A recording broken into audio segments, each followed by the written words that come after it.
मेरे प्यारे दोस्तों नमस्कार। वेदार्थ क्लास एच के इस यूट्यूब चैनल पर आप सभी का स्वागत है। दोस्तों आज की क्लास में हम लोग प्रश्नावली 3.5 के पहला और पहला के दूसरा सवाल को हल करने वाले हैं।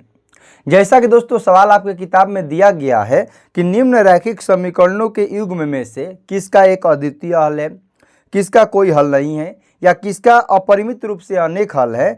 अद्वितीय हल की स्थिति में वज्र गुणन विधि से हल करें। तो सवाल में दिया गया है यहाँ पर 3.5 में पहला में 4 सवाल दिया गया है और इन चारों को सबसे पहले आपको चेक करना है कि कौन अद्वितीय है, कौन किसका कोई हल नहीं होगा, किसका अपरिमित रूप से अनेक हल होगा और जिसका अद्वितीय हल होगा उसको आपको वज्र गुणन विधि से हल करना है। तो आज हम लोग पहला के पहला और पहला के दूसरा सवाल को हल करने वाले हैं। तो आइए दोस्तों इसको समझने का प्रयास करते हैं। यदि आप हमारे चैनल पर नए हैं तो चैनल को सब्सक्राइब कर दीजिए, इस वीडियो को लाइक कर दीजिए। यदि आपका कोई भी दोस्त मित्र भाई बहन 10वीं कंप्लीट तैयारी करना चाहते हैं तो इस वीडियो को शेयर करके सब्सक्राइब जरूर करवाइए। जैसा कि दोस्तों पहला का पहला सवाल आपकी स्क्रीन पर लिखा हुआ है कि x - 3y - 3 बराबर 0, 3x - 9y - 2 बराबर 0। तो सबसे पहले हम लोग इसको चेक करेंगे कि अद्वितीय हल है कि कोई हल नहीं है कि अपरिमित रूप से अनेक हल है। यदि अद्वितीय हल होगा तो इसको हम लोग वज्र गुणन विधि से हल करेंगे, यदि अद्वितीय हल नहीं होगा तो इसको वज्र गुणन विधि से हल नहीं करेंगे। तो सबसे पहले जब भी आपको दो चर वाला रैखिक समीकरण दिया हुआ रहता है तो एक को मान लेना है समीकरण एक को मान लेना है आपको समीकरण 2। और सभी आप लोग जानते हैं कि शुरू वाले को x वाले को a1 कहते हैं, a1 का मान 1 दिया है, y वाले को b1 कहते हैं, इसका मान -3 दिया है और अंक वाले को c1 कहते हैं -3। इसी प्रकार इसको a2 कहते हैं, इसका मान दोस्त 3 दिया है, इसको b2 कहते हैं, इसका मान -9 दिया है और इसको c2 कहते हैं, इसका मान -2 दिया है।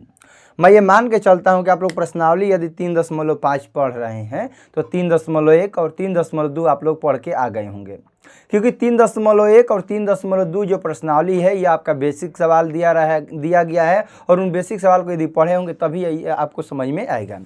तो हम लोग जानते हैं कि दो चर वाले रैखिक समीकरण का व्यापक रूप होता है a1x + b1y + c1 बराबर 0, a2x + b2y + c2 बराबर 0। तो यहाँ पर हमने शुरू वाले को x वाले को a1, y वाले के शुरू वाले को b1, इसको c1, नीचे वाले को a2, इसको b2 और इसको c2 कहते हैं। और इसके बाद हम लोग क्या करते हैं दोस्त, भाग करते हैं। a1 में a2 से भाग करते हैं तो a1 में यदि हम लोग a2 से भाग करेंगे तो 1/3 हो जाएगा। फिर b1 में b2 से भाग करते हैं तो b1 में यदि हम लोग b2 से भाग करते हैं तो -3 बटा में -9 हो जाएगा, माइनस से माइनस कैंसिल हो जाएगा। 3 के पहाड़ा में 9 दोस्त 3 बार में है तो 1/3 हो जाएगा। फिर c1 में c2 से भाग करते हैं तो c1/c2 बराबर हो जाएगा -3 बटा में -2, माइनस से माइनस कैंसिल हो गया, आपका हो गया दोस्त 3/2।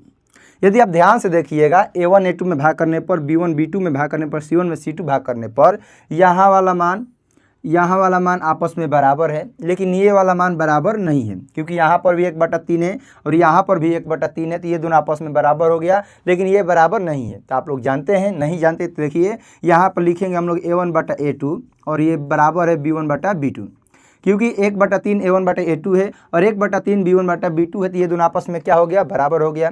लेकिन ये 3/2 है तो बराबर नहीं है, तो इसको हम लोग लिखेंगे c1/c2। और आप लोग जानते हैं कि जब a1/a2 बराबर में b1/b2 not equal to c1/c2 रहता है तो इसका कोई हल नहीं होता है, इसका कोई हल नहीं होगा, इसका कोई हल नहीं होगा। तो आप ही लोग बताइए क्या हम लोग इसको वज्र गुणन विधि से हल कर सकते हैं या नहीं कर सकते हैं। तो आप लोग कहिएगा कि सर इसको हम लोग वज्र गुणन विधि से हल नहीं कर सकते हैं। क्यों नहीं कर सकते हैं, क्योंकि यहाँ पर अद्वितीय हल नहीं आया है। जब अद्वितीय हल आएगा तभी हम लोग वज्र गुणन विधि से हल करेंगे, यदि अद्वितीय हल नहीं आएगा तो वज्र गुणन विधि से हम लोग हल नहीं करेंगे। तो यहाँ पर a1/a2 बराबर b1/b2 not equal to c1/c2 है और जब भी ये इस प्रकार का रहता है तो उसको कोई हल नहीं होता है, असंगत होता है, यानी कि इसका जब कोई हल नहीं है तो इसको हम लोग वज्र गुणन विधि से हल नहीं करेंगे। यानी कि पहला सवाल का यही आंसर हो गया। अब हम लोग बात करते हैं पहला के दूसरा सवाल की तरफ। तब तक आप लोग इसको नोट कर लीजिए और उसके बाद मैं इसको मिटा देता हूँ। चलिए दोस्तों पहला का दूसरा सवाल को आप लोग समझने का प्रयास कीजिए कि दिया गया है कि 2x + y = 5, 3x + 2y = 8। इसको सबसे पहले आपको चेक करना है कि इसका अद्वितीय हल है कि कोई हल नहीं है, क्योंकि इसका अनेक हल है। जब अद्वितीय हल हो जाएगा तो इसको हम लोग वज्र गुणन विधि से हल करेंगे। तो सबसे पहले इसको हल करने के लिए हम लोग लिखेंगे दोस्त, ये प्लस में है तो माइनस में, और ये भी प्लस में है तो माइनस में। हमने पिछले क्लास में बताया है, यदि नहीं देखा उस वीडियो को तो ध्यान से आप लोग समझिए। जब भी कहेगा कि वज्र गुणन विधि से हल कीजिए या चेक कीजिए और उसके बाद आप लोग वज्र गुणन विधि से हल कीजिए, जब भी कंडीशन कह देगा कि वज्र गुणन विधि से हल कीजिए तो सबसे पहले आपको करना कुछ नहीं है, इसको बराबर में जीरो करना है। क्या करना है? बराबर में जीरो करना है। तो लिखेंगे दिया है 2x plus Y, light cut गया, ध्यान से एक लाइन समझ लीजिए, उसके बाद हम वीडियो रोकते हैं। देखिए 2x प्लस वाई, ये प्लस में 5 है तो बराबर के इधर आएगा तो क्या हो जाएगा? माइनस का 5 बराबर 0। ये हो जाएगा आपका समीकरण 1। जब भी वज्र गुणन विधि से हल करने को कहेगा तो आपको करना क्या है? बराबर में 0 आपको बना देना है। ठीक उसी प्रकार ये प्लस में 8 है तो बराबर के इधर आएगा तो क्या हो जाएगा? माइनस का 8 हो जाएगा। 3x प्लस 2y माइनस का 8 बराबर 0। क्या आपको इतना समझ में आ गया? तो आपको एक यस सर हमको इतना समझ में आ गया।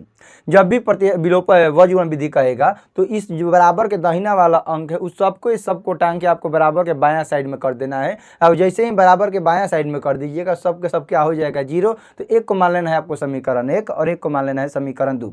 उसके आगे की कहानी जब लाइट आ जाता है तो मैं बताता हूँ आपको, ध्यान से हमारे साथ वीडियो में अंत तक बने रहिएगा। तो चलिए दोस्तों आप लोग समझने का प्रयास कीजिए। तो यहाँ पर हमने बराबर में 0 कर दिया है और उसके आगे का काम क्या करना है? हम लोग जानते हैं कि शुरू वाले को a1 कहते हैं। a1 का मान 2 दिया गया है। a1 का मान यहाँ पर दोस्तों 2 दिया गया है। y के साथ वाले को b1 कहा जाता है तो b1 का मान 1 दिया है। अंक वाले को c1 कहा जाता है तो c1 का मान माइनस का 5 दिया है।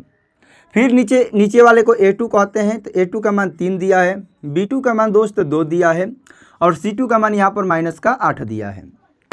तो पहला काम करना है a1 बटा a2। a1 बटा a2 में यहाँ पर हो जाएगा 2 बटा में 3। b1 बटा b2, b1 का मान दोस्त दिया गया 1, b1 का मान यहाँ पर 1 दिया है और b2 का मान 2 दिया है। c1 का बटा में c2 करने पर c1 का मान माइनस का 5 और c2 का मान दोस्तों यहाँ पर 8 दिया गया है। ठीक है, तब यहाँ पर ध्यान से आप लोग समझने का प्रयास कीजिए कि यहाँ पर 2 बटा 3 है और यहाँ पर 1 बटा 2 है। तो आप लोग बताइए, यहाँ पर 2 बटा 3 है और यहाँ पर 1 बटा 2 है, तो ये क्या आपस में बराबर है या बराबर नहीं है? तो आप कहेंगे सर ये तो आपस में बराबर नहीं है। तो लिख सकते हैं दोस्त a1 बटा में a2 not equal to b1 बटा में b2, क्योंकि ये दोनों आपस में बराबर नहीं है। तो इसको लिखेंगे a1 बटा में a2 not equal to b1 बटा में b2। और जब भी a1 बटा में a2 not equal to b1 बटा में b2 होता है तो इसका अद्वितीय हल होता है। कैसा हल होता है दोस्त? अद्वितीय हल होता है। अद्वितीय हल है, अद्वितीय हल होता है।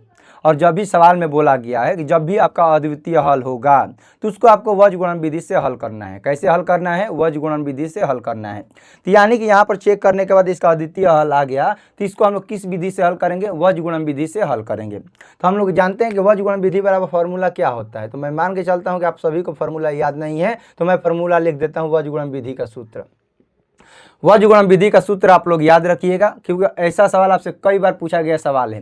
तो होता है x upon b1c2 minus b2c1, x upon b1c2 minus b2c1 बराबर में y upon a2c1 minus a1c2 बराबर में 1 बटा में a1 b2 minus a2 b1। ये आपका फार्मूला है, वज्र गुणन विधि से हल करने का सूत्र है। तो x upon b1c2 minus b2c1, y upon a2c1 minus a1c2, 1 बटा में a1 b2 minus a2 b1। तब यहाँ पर मान देखिए b1 का मान दोस्तों दिया गया है 1, b1 का मान यहाँ पर 1 दिया गया है। थोड़ा सा इसको साइड करते हैं। b1 का मान 1, b2 का मान c2 का मान दोस्तों माइनस का 8, माइनस है तो माइनस लिख दीजिए। फिर b2 का मान दोस्तों 2 दिया गया है और c1 का मान यहाँ पर माइनस का 5 दिया गया है। आप लोग चाहें तो घेर भी सकते हैं, नहीं चाहिएगा तो नहीं घेरिएगा। इसी प्रकार y अपॉन a2c1 तो a2c1 यानी कि 3 गुणे माइनस का 5, फिर a1c2 दोस्तों 2 दिया गया है और c2 माइनस का 8 दिया गया। मैं छोटा छोटा लिख रहा हूँ, मैं समझ सकता हूँ कि आपको दिखाई दे रहा है। ठीक है, a2c1 a1c2 बराबर में a1b2 माइनस a2b1। तो a1 का मान दोस्तों 2 और b2 का मान 2, यहाँ पर लिख सकते हैं 2 गुणे 2। A2B1 तो 3 गुणे 1। यहाँ तक ये जो सवाल है फॉर्मूला में जो सूत्र दिया गया उसका हमने मान रखा है। x upon B1C2 minus B2C1 y upon A2C1 minus A1C2 एक बटा में A1B2 माइनस A2B1। उसके बाद आप लोग चीफ करिए, आपका आंसर आ जाएगा। यहाँ पर दोस्त दिया गया है 1 में 8 से गुणा करेंगे तो -8 हो जाएगा। यहाँ पर माइनस है और यहाँ पर भी माइनस है तो माइनस माइनस होता है प्लस और 2 5 हो जाएगा आपका 10। ठीक इसी प्रकार y अपॉन 3 में -5 से गुणा करने पर आपका हो जाएगा -15। यहाँ पर माइनस है और यहाँ पर माइनस है तो माइनस माइनस आपका हो जाएगा दोस्तों प्लस। 8 दूनी 16, 1 बटा में 2 दूनी के 4 और 3 एकम 3 हो जाएगा। तो माइनस के 8 प्लस का 10 माइनस प्लस होता है दोस्तों माइनस, तो घटेगा तो हो जाएगा आपका 2 बराबर में y अपॉन माइनस प्लस होता है माइनस, तो 16 में से 15 घटेगा तो आपका हो जाएगा 1, 4 में से 3 घटेगा तो हो जाएगा आपका दोस्तों 1। ये तो बहुत आसान हो गया। इसको आपको मान लेना है समीकरण 3, इसको आपको मान लेना है समीकरण 4 और इसको मान लेना है आपको समीकरण 5। क्यों मानेंगे? क्योंकि यहाँ पर एक समीकरण है और यहाँ पर दूसरा समीकरण है, तो ये हो जाएगा समीकरण 3, समीकरण 4 और समीकरण 5। जब आपको x का मान लाना है तो समीकरण 3 और 5 से हल करना है, जब y का मान लाना है तो समीकरण 4 और 5 से हल करना है। तो लिखेंगे समीकरण 3 और 5 से, समीकरण 3 और 5 से, तो समीकरण 3 और 5 से हल करने पर ध्यान से समझिए। समीकरण 3 दिया गया x बटा में 2, समीकरण 5 दोस्त दिया गया x बटा में 1।